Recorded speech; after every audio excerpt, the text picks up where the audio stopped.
Bonjour, peux-tu te présenter? Oui, je suis pasteur à Paris depuis 15 ans et je suis chargé de cours dans deux instituts de formation théologique, l'Institut biblique de Nogent et la faculté de théologie évangélique de Vaux-sur-Seine. Sur un plan plus personnel, je suis marié et père de 3 enfants. Pourquoi avoir écrit le livre? Peut-on croire à la résurrection de Jésus? Le sujet de la résurrection de Jésus, c'est un sujet qui me tient particulièrement à cœur depuis longtemps parce que c'est, à mon sens, la question décisive concernant la fiabilité des convictions chrétiennes, qui sont les miennes. Si vous enlevez la résurrection, en fait, toute la foi chrétienne s'écroule. D'ailleurs, c'est précisément ce que dit l'apôtre Paul lorsqu'il écrit dans sa première lettre aux Corinthiens, que si le Christ n'est pas ressuscité, leur foi, la foi des Corinthiens, et d'ailleurs celle de Paul lui-même, est vaine, et ils sont même les plus malheureux de tous les hommes puisqu'ils ont placé toute leur confiance et bâti leur vie sur une illusion. En revanche, si Jésus-Christ est bien ressuscité, au-delà de la portée immense de l'événement en tant que tel, il y aurait beaucoup à dire à ce sujet, eh bien, cela accrédite également ce que les évangiles nous rapportent de lui. Cela témoigne en faveur de la fiabilité des écrits du Nouveau Testament plus largement. Si Jésus n'est pas ressuscité, les auteurs de ces textes, qui se présentent pour certains d'entre eux comme témoins oculaires de la résurrection de Jésus, s'il n'est pas ressuscité, ce sont des affabulateurs. Et on voit mal pourquoi il faudrait prendre quoi que ce soit au sérieux de cette foi en Jésus qui s'est répandue comme une traînée de poudre dans le monde entier en quelques décennies seulement. En revanche, s'ils disent vrai, alors on voit mal quel message pourrait être plus important que celui-là. Donc il me semble que la question de l'historicité de la résurrection de Jésus nous place face à une alternative. Soit on peut en finir une bonne fois avec le christianisme, ou soit il faut prendre la foi chrétienne, au contraire, très au sérieux. Et rien que le poids de l'héritage chrétien dans notre histoire et dans notre culture justifie, il me semble, qu'on se penche au moins une fois dans sa vie sur cette question. Mais au-delà des questions historiques et sociétales, je crois qu'il y a des raisons bien plus fondamentales, des raisons personnelles et existentielles de s'y pencher. Le philosophe athée Michel Onfray prétend que la résurrection de Jésus s'inspire des mythes antiques. Qu'en dis-tu? Alors avec tout le talent qu'on peut reconnaître à Onfray en tant que philosophe, essayiste, chroniqueur, etc., il n'est pas historien et encore moins spécialiste du temps de Jésus et n'a vraiment pas de crédibilité sur cette question. Aucun historien sérieux, indépendamment de toute conviction religieuse, ne reprend cette hypothèse. Beaucoup d'historiens diraient certes qu'il y a un écart entre la réalité historique de Jésus de Nazareth et ce que le Nouveau Testament dit à son propos, que selon eux, les récits mythiques se sont superposés sur un fondement historique. Ce n'est pas ce que je pense, mais c'est ce que beaucoup d'historiens diraient. Mais l'existence même d'un Jésus de Nazareth historique ne fait pas sérieusement débat. Et pour être franc, lorsque Michel Onfray parle de Jésus et du christianisme, il dit beaucoup de bêtises. Par exemple, il affirme dans son traité de la théologie qu'on ne voit jamais Jésus manger dans les évangiles. C'est une erreur grossière, puisque au contraire, on voit Jésus plusieurs fois à table dans les évangiles, et on apprend même qu'il était accusé par ses adversaires d'être un glouton et un buveur.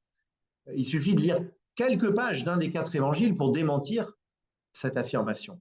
Donc, soit Onfray n'a même pas lu les textes à propos desquels il se pose, sinon en expert, du moins en connaisseur, soit il est d'une mauvaise foi spectaculaire. Donc, je ne suis pas contre écouter Onfray sur d'autres sujets éventuellement, mais face à de telles énormités, et il y en a d'autres, je ne suis pas certain qu'on puisse le prendre au sérieux sur ce thème de l'historicité de Jésus. Les récits de la résurrection dans les différents évangiles ne se contredisent-ils pas? C'est vrai qu'une lecture superficielle peut donner cette impression, mais en réalité, les contradictions apparentes entre les récits disparaissent pour l'essentiel lorsqu'on les considère tous ensemble, lorsqu'on considère les récits tous ensemble. Donc je donne un exemple. Matthieu se focalise sur une apparition du ressuscité en Galilée, sur une montagne en Galilée, dit-il. Luc, à l'inverse, ne parle que de plusieurs apparitions à Jérusalem, donc dans une toute autre région. Et donc, à première vue, on peut avoir l'impression d'une contradiction où Luc situerait la résurrection à Jérusalem, tandis que Matthieu la situerait en Galilée, ce qui n'est pas rien comme différence. Mais dans l'évangile de Jean, il est question d'apparition dans les deux régions, à Jérusalem d'abord, puis en Galilée. Et lorsqu'on lit le début du livre des Actes, qui est écrit par le même auteur que l'évangile de Luc, on apprend que Jésus est apparu à de nombreuses reprises à ses disciples pendant 40 jours, ce qui laisse largement le temps pour des rencontres avec Jésus dans les deux régions.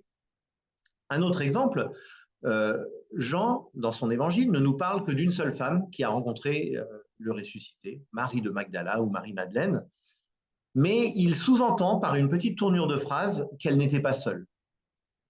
Matthieu, Marc et Luc nous parlent, eux, de plusieurs femmes. Alors, ce n'est pas exactement la même liste, mais en tout cas, il y a Marie de Magdala dedans. Et puis, ils ajoutent les uns et les autres certains noms. Donc, il est tout à fait raisonnable de penser que Jean a choisi de se focaliser sur une femme témoin, Marie de Magdala, tandis que les autres auteurs nous dressent de façon plus ou moins complète la liste des femmes présentes. Il est possible aussi qu'il y ait eu deux visites différentes au tombeau. En tout cas, voilà deux exemples où d'apparentes contradictions s'estompent lorsqu'on compare vraiment l'ensemble des récits. Alors, je ne prétends pas qu'il n'y ait aucun point qui ne soit pas en tension entre les récits, notamment dans la séquence des événements. Par exemple, est-ce que les femmes ont vu Jésus dès leur première visite au tombeau, ou est-ce qu'elles sont retournées d'abord voir les hommes disciples pour leur dire qu'elles avaient trouvé le tombeau vide? Selon les récits, selon les évangiles, les choses ne sont pas racontées tout à fait pareilles. Mais il n'y a pas d'obstacle insurmontable à la cohérence des récits. Et on peut penser par exemple que l'évangéliste Matthieu a pris la liberté de condenser en une visite au tombeau, ce qui correspondait en réalité à deux visites, entre guillemets. Il a pris cette liberté en tant qu'auteur de condenser en un récit deux visites différentes. Là où Luc va être plus précis pour raconter la séquence des événements. Plus largement, il est flagrant que les récits de la résurrection ont été écrits indépendamment les uns des autres, ce qui tend en fait à accréditer leur fiabilité. Ils auraient pu se copier les uns les autres, ils ne le font manifestement pas. Ça accrédite leur fiabilité, d'autant plus qu'ils convergent sur les points essentiels. Donc, ce qu'on peut dire, c'est que nous n'avons pas toutes les informations pour avoir une séquence parfaitement exacte de la manière dont les choses se sont déroulées, pour pouvoir harmoniser parfaitement les récits. Mais ce n'est pas que nous avons des contradictions insurmontables, c'est plutôt que nous n'avons pas toutes les informations et qu'il y a donc des zones d'ombre en quelque sorte. Mais il n'y a aucune raison de penser que ces récits ne peuvent pas rapporter le même événement et ne sont pas harmonisables. En quoi est-ce significatif que les premiers témoins de la résurrection aient été des femmes? C'est significatif d'un point de vue spirituel et théologique, bien sûr, parce que ça montre que Jésus considérait les femmes comme des disciples tout aussi fiables et crédibles que les hommes. Et il leur fait l'honneur d'être premières témoins, du tombeau vide en tout cas, et les charge d'annoncer la bonne nouvelle aux hommes avant de les rencontrer à leur tour. Alors que dans le contexte culturel de l'époque, on aurait clairement imaginé l'inverse, que ce soit les hommes qui voient d'abord le tombeau vide, le ressuscité, et qui, à un moment donné, racontent ça à leurs femmes ou à leurs sœurs, etc. Mais on aurait vraiment imaginé l'inverse, alors que là, ce sont les femmes qui sont vraiment aux premières loges dans ce récit. Donc, il y a bien sûr des choses à dire d'un point de vue théologique, d'un point de vue spirituel, mais en lien avec l'historicité de l'événement. C'est significatif parce que c'est quelque chose qui n'aurait jamais été inventé. Des conteurs de légendes n'auraient jamais choisi, dans le contexte de l'époque, de placer des femmes comme premiers témoins de la résurrection. Parce que les femmes n'étaient pas considérées comme des témoins fiables. Leur témoignage, notamment, n'était pas jugé recevable dans les tribunaux de l'époque. Et ça, c'était vrai à la fois dans le monde juif et dans le monde gréco-romain. Des gens donc qui auraient voulu inventer une histoire et la faire croire à leurs contemporains n'auraient jamais placé des femmes délibérément comme premiers témoins sur la scène. Au moins, un texte d'ailleurs du siècle suivant nous montre que c'est un aspect qui était ressenti parfois comme une difficulté. Il y avait des détracteurs du christianisme qui accusaient les chrétiens de baser leur foi sur des témoignages de femmes. Donc c'est quelque chose qu'on n'aurait pas inventé à l'époque. Et pourtant, les 4 récits des évangiles, écrits, on l'a vu, indépendamment les uns des autres, nous disent la même chose, Ce sont des femmes qui sont arrivées les premières sur la scène. Ce sont des femmes qui ont entendu en premier la nouvelle devant le tombeau vide. Et dans 2 des 4 évangiles, ce sont même elles qui rencontrent en premier le ressuscité. Les disciples avaient-ils un profit à tirer de l'histoire, entre guillemets, de la résurrection? Absolument pas. D'abord parce que leur récit ne correspondait pas du tout aux attentes religieuses de l'époque. S'ils avaient voulu trouver un moyen de faire perdurer l'enseignement de Jésus ou même d'affermir leur crédibilité en tant que tenant d'une nouvelle école de pensée au sein du judaïsme ou je ne sais quoi, ils avaient d'autres options qui auraient été jugées bien plus crédibles et satisfaisantes par leur auditoire. Ils auraient pu dire, par exemple, qu'ils avaient eu une vision de Jésus dans sa gloire, par exemple. Ou ils auraient pu dire que Jésus allait ressusciter à la fin des temps. Parce que dans le judaïsme de l'époque, la résurrection était considérée comme un événement qui aurait lieu à la fin des temps et qui inclurait tout le peuple d'Israël.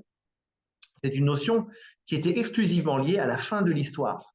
Et donc l'idée qu'un homme, fût-il le Messie, puisse ressusciter seul dans un monde qui par ailleurs ne changeait pas, où la mort, la souffrance, l'oppression romaine, etc., demeuraient d'actualité, bah, c'était totalement étranger à la pensée juive de l'époque. Et ça pouvait même paraître un peu ridicule. Tu parles d'un événement et tu parles d'un Messie. Le monde n'a pas changé, la mort continue à régner sur l'humanité, les Romains sont toujours là, la belle affaire. En plus de cela, les disciples ont diffusé ce message en situation de minorité et de faiblesse. Ils ont été très rapidement persécutés. Et d'ailleurs, plusieurs de ceux qui affirmaient avoir été témoins oculaires de l'événement ont été exécutés. Je vais citer un exemple, mais que je trouve frappant. C'est une source non chrétienne, l'historien judéo-romain Flavius Joseph, qui mentionne l'exécution de Jacques, frère de Jésus, l'un des responsables de l'église de Jérusalem. Or, les écrits du Nouveau Testament nous parlent également de Jacques, frère de Jésus, responsable de l'église de Jérusalem. Voilà donc quelqu'un qui a grandi avec Jésus, qui a été l'un des proclamateurs, l'un des témoins de sa résurrection, c'est ainsi qu'il est présenté, qui a été l'un des proclamateurs de sa résurrection et qui est allé jusqu'à se faire exécuter plutôt que de renier son témoignage. Et on peut dire la même chose de Pierre, on peut dire la même chose de Paul, qui affirme avoir rencontré également le Christ ressuscité. Alors bien sûr, on me répondra que l'histoire montre amplement que des personnes ont été prêtes à mourir pour des causes douteuses. Et c'est tout à fait vrai. Mais c'est une chose de mourir pour une philosophie ou une religion dont on est intimement convaincu. C'est autre chose de mourir en affirmant qu'on a été témoin d'un événement et qu'on refuse de le nier, même sous la menace et même face à la mort. Ce qui précisément définissait les tout premiers chrétiens, c'est qu'ils affirmaient que Jésus est ressuscité. La foi chrétienne repose sur des témoignages oculaires, sur une multiplicité de témoignages oculaires. L'apôtre Paul parle d'environ 500 témoins et signale d'ailleurs au moment où il les cite que la plupart sont encore en vie. Et donc ce que j'essaye de montrer dans mon petit livre, c'est que plus on se penche sur la question de l'historicité de la résurrection de Jésus, plus il devient difficile de simplement dire, comme le font beaucoup, que c'est une légende naïve, sans doute bien intentionnée. On peut retenir des choses intéressantes de Jésus sans pour autant croire cette légende. Cette affirmation semble pleine de bon sens moderne en surface, mais plus on l'examine face au récit, moins elle tient la route. On aboutit, lorsqu'on creuse les récits, on aboutit, me semble-t-il, à un choix entre soit une conspiration extrêmement bizarre et dont on voit mal quel serait l'objectif, ou des témoignages sincères de personnes qui affirment, au prix de leur vie, avoir rencontré Jésus ressuscité et qui, pour l'essentiel, disent les mêmes choses, qui étaient pourtant des choses tout à fait contre-intuitives dans le contexte de l'époque.